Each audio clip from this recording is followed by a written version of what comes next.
Blah blah blah blah blah. Blah blah blah blah blah. Blah blah blah blah blah. Blah blah blah blah blah. Blah blah blah blah blah.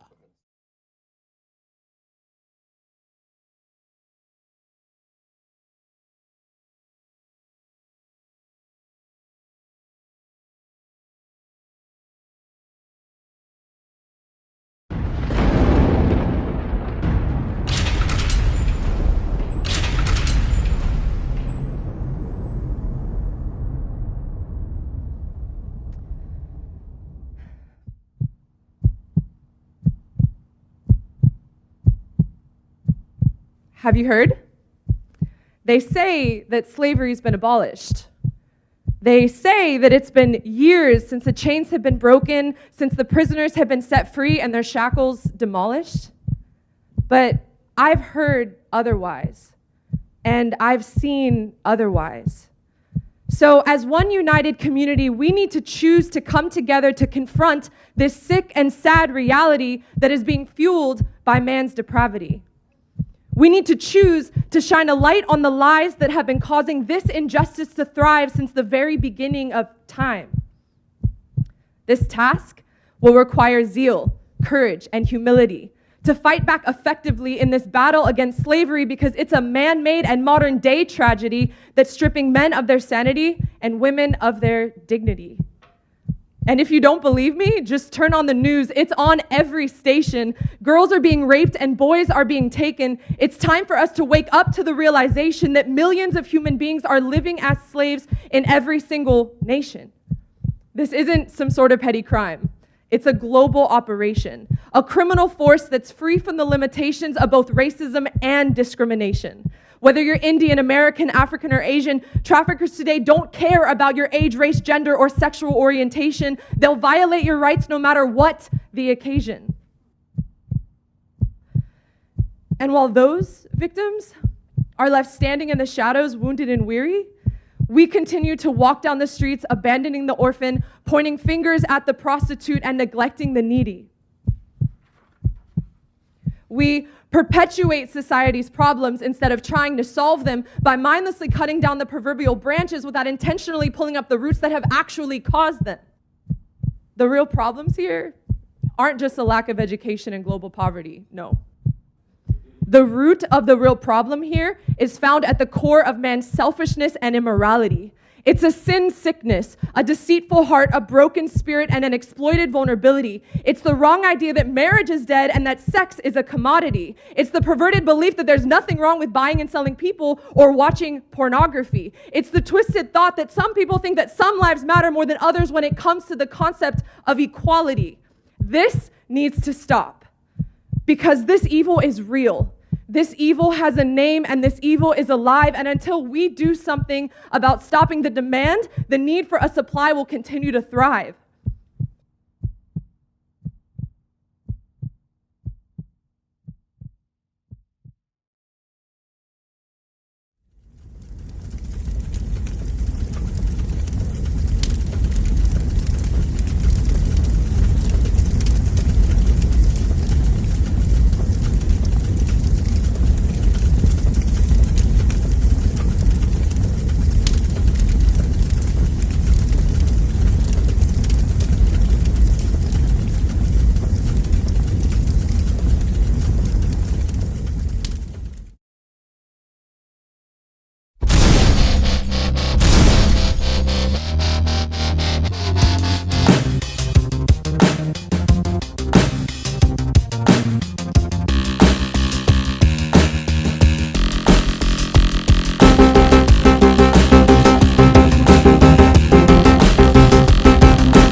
Yeah, Cape Town City, my city.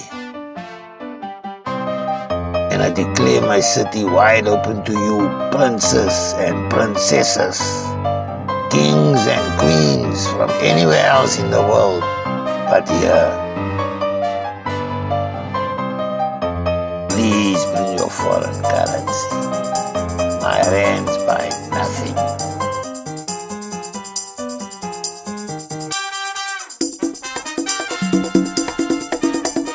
It's November and the city is baking in simmering summer heat, and already the streets are riding with a bustle of sweaty tourists with their fat purses, wallets, cell phones, iPads, cameras, blind to the hyenas that watch from a distance.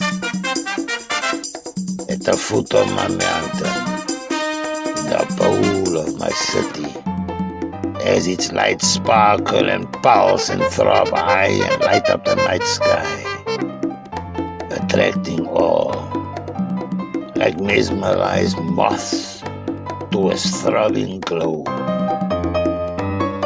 The haves live here, and they party and gorge themselves on every desire, every depraved vice they have suppressed, every perverted craving. And all along the scenic shorelines, and the shadows of the mountain, and the suburbs that lay at its foot is where you will find me. I'm everywhere. I'm your taxi driver, your pizza delivery guy, petrol attendant, supermarket cashier, nightclub bouncer, your waiter. I'm your connection. For the right price, I can make your sickest nightmare come true. I got chemicals that can make you high or make you low, and everywhere else in between.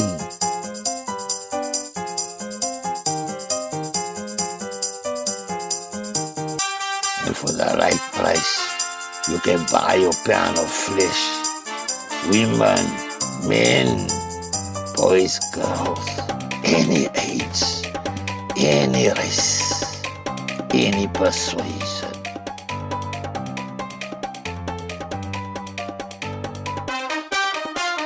You got the money, I got your fix. Just say and pay, and I'll send the devil your way.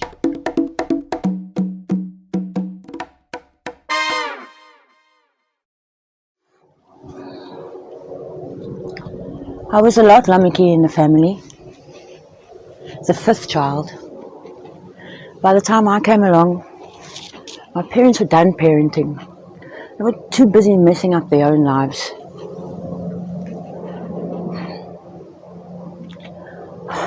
I was 15 when I started drinking and smoking.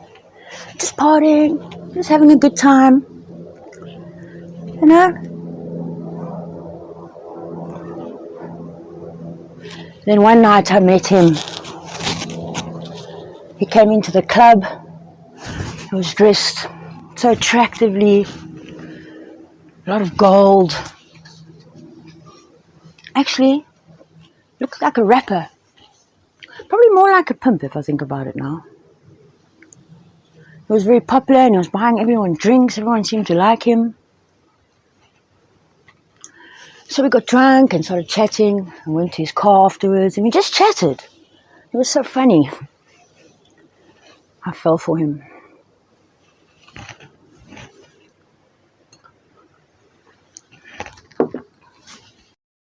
Yeah, he was much older than me. We started dating. I became his girlfriend. Then one day, we were having drinks at his house. And 5 of his friends rocked up. There were a lot of booze and drugs with them, and they said their girlfriends were coming. My boyfriend started kissing me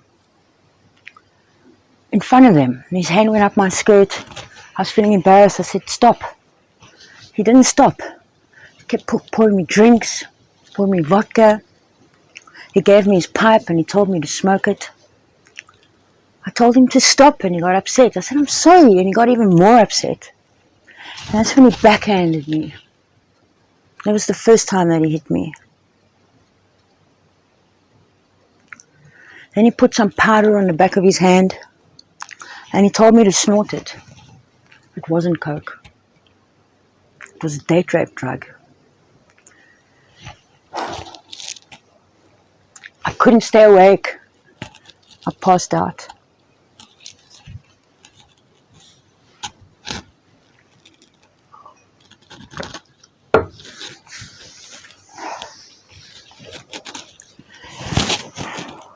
When I woke up,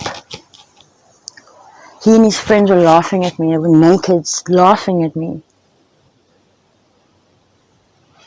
He raped me. They all raped me. And then they showed me a video of what they'd done to me. They threatened me violently. They said to me they'd show my family, my friends, they'd show everybody. They'd put it on the internet.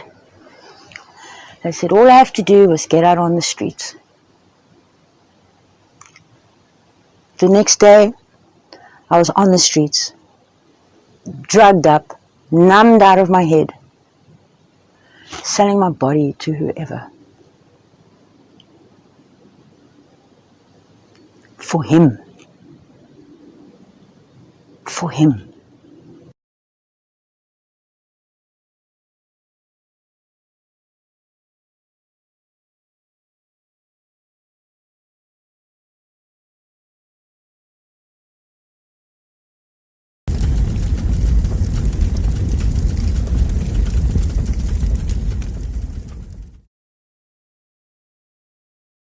And Parliament led down.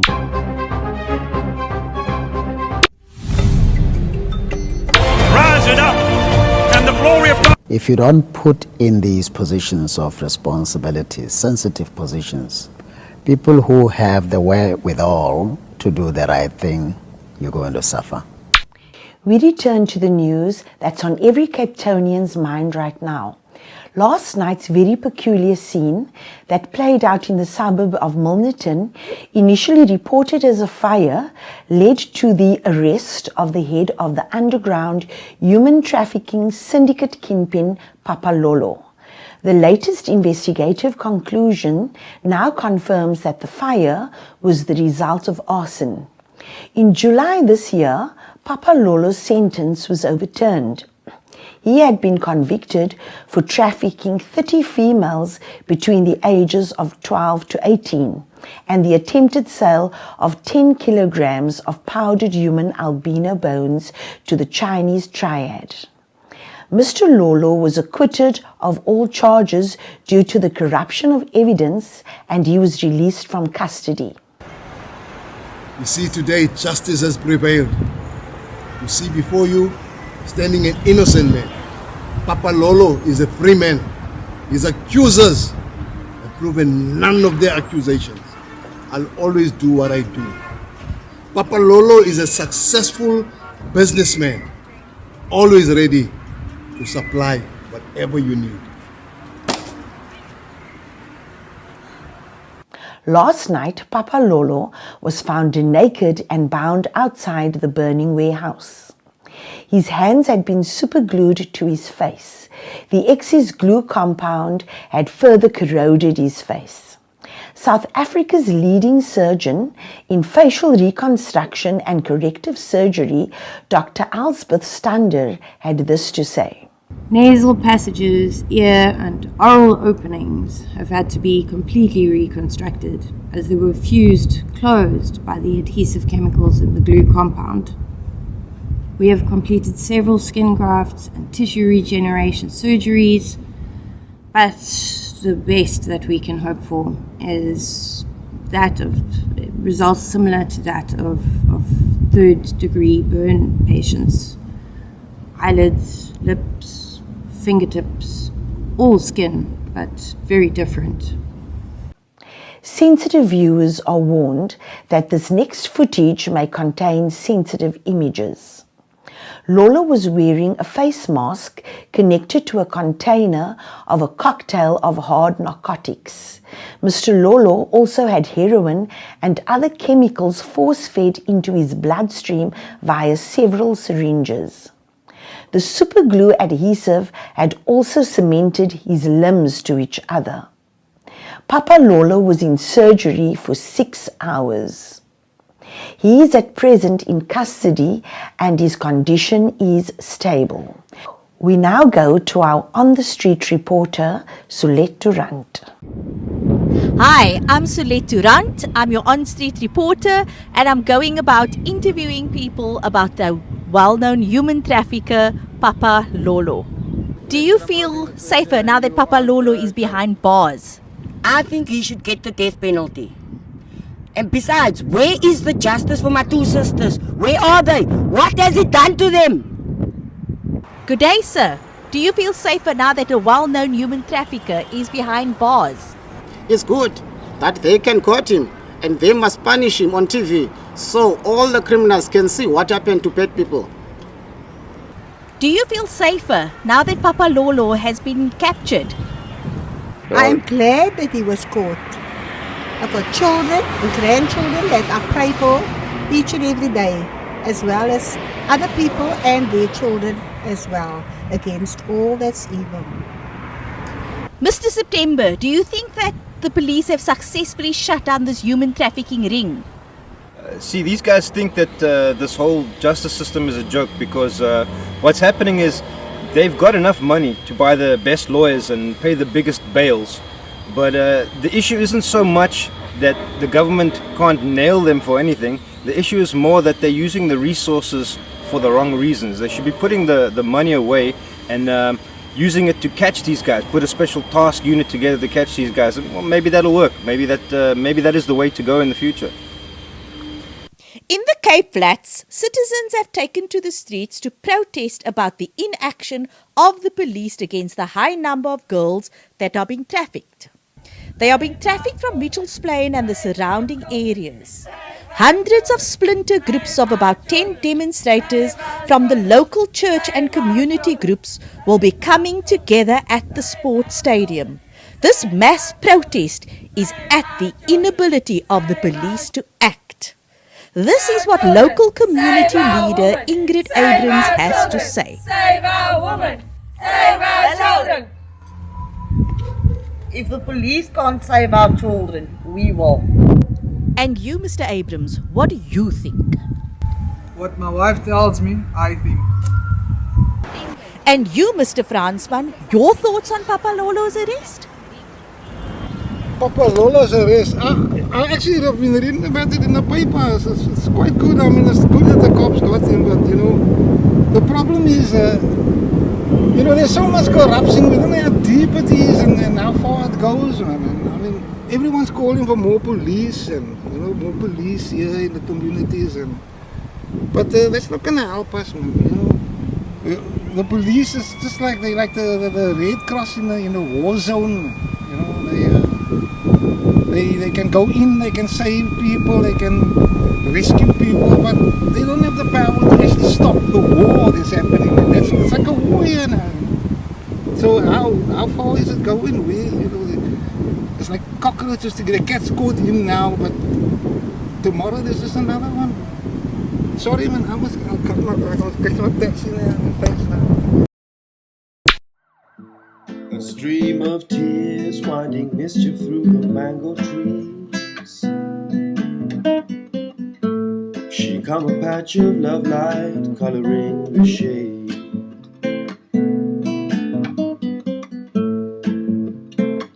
Like stained glass of a temple in pencil heels through the gravel. He needs her touch, I thought of me. She needs his touch, you thought of you. You comfort like the cold juice of the fruit. Roll down my chin, like manners of chicken, like a newborn baby.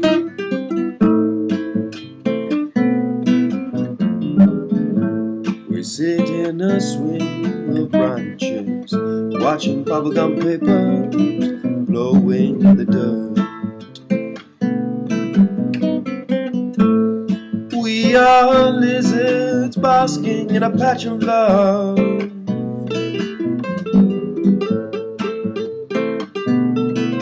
Our tiny dance, our tiny dance, our tiny dance.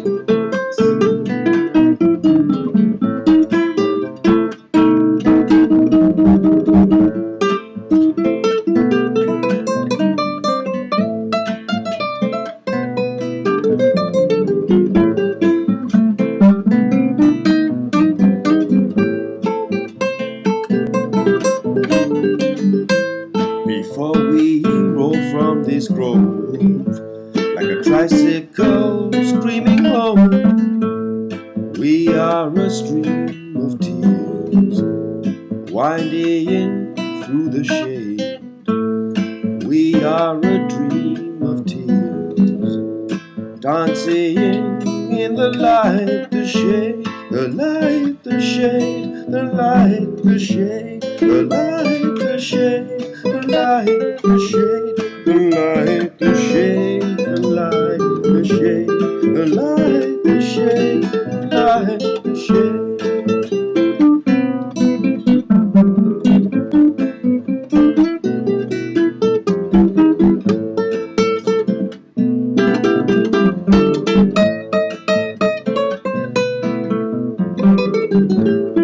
He needs her touch, I thought of me. She needs his touch, you thought of you. Our tiny dance, our tiny dance, our tiny dance, our tiny dance.